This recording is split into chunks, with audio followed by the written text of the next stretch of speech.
नमस्कार साथियों। आज मैं उत्तर प्रदेश कांस्टेबल 2023 एग्ज़ाम के बारे में आप लोगों से कुछ चर्चाएं करना चाहता हूं।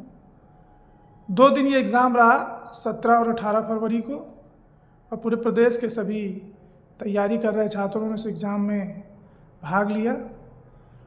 इस एग्ज़ाम की फ़ीस जो है वो 400 रुपये थी, चाहे वो SC/ST हो या OBC हो या जनरल कैटेगरी के हों।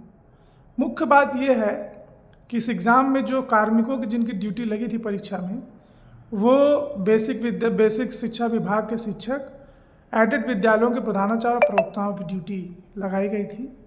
और इस एग्ज़ाम की जो समयावधि थी वो सुबह 10 बजे से 12 बजे तक प्रथम पाली और द्वितीय पाली 3 बजे से 5 बजे तक थी। और जो सेंटर्स थे, जो टीचर्स को मिले हुए थे, कार्मिकों को मिले हुए थे, वो उनके घर से तकरीबन 50 से 80 किलोमीटर दूर थे। अब मुख्य बात यहाँ पर यह है कि ये शिक्षक अपने घरों से कितनी सुबह निकले होंगे कि 7 बजे आपको विद्यालय में रिपोर्ट करना था जहाँ पे सेंटर गया हुआ था।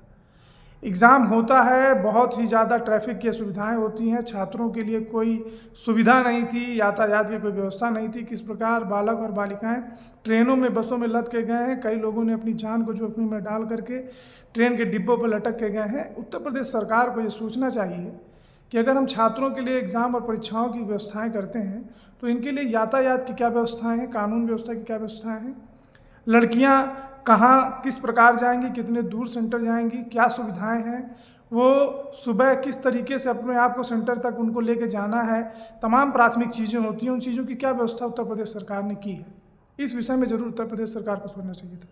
लेकिन मेरे इस वीडियो को बनाने का मुख्य बिंदु ये है कि जो शिक्षक ड्यूटी कर रहे थे, जो कार्मिक ड्यूटी कर रहे थे, जब वो ड्यूटी करते हैं तो हर एग्ज़ाम का एक भत्ता तय किया जाता है कि एग्ज़ाम होने के बाद कार्मिकों को यह भत्ता दिया जाएगा, और वो भत्ता तय होता है।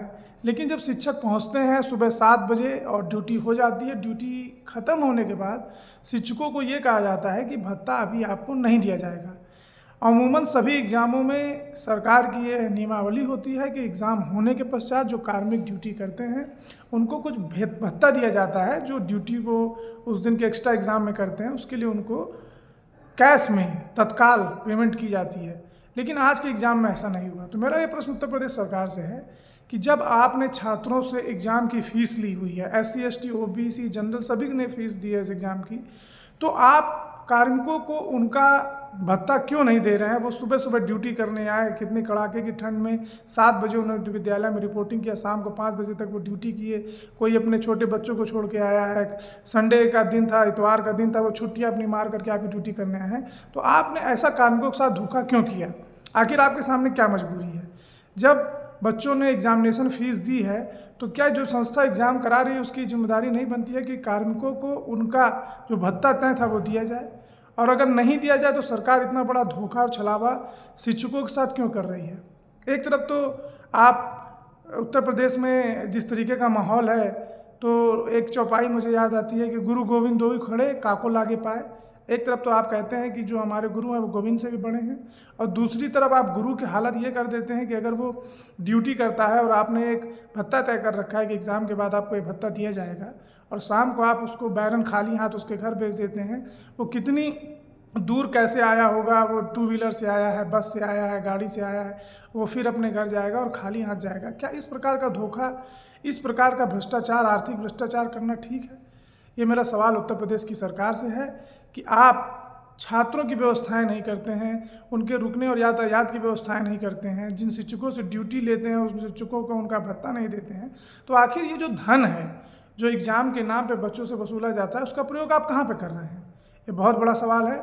उत्तर प्रदेश के जो तानाशाह कह लीजिए या उत्तर प्रदेश के जो सरकारी आला अफसर हैं उनको ये सोचना चाहिए कि आखिर आप अपने ही प्रदेश के लोगों को इस प्रकार क्यों छल रहे हैं। बहुत बहुत धन्यवाद साथियों। आपको जागने की ज़रूरत है, समझने की ज़रूरत है कि सरकार आपके साथ किस तरह का धोखा कर रही है, और मैं इस तरीके की धोखे और बेईमानी के खिलाफ हूँ और मैं हमेशा आवाज़ उठाता रहूँगा। थैंक यू, बहुत बहुत धन्यवाद।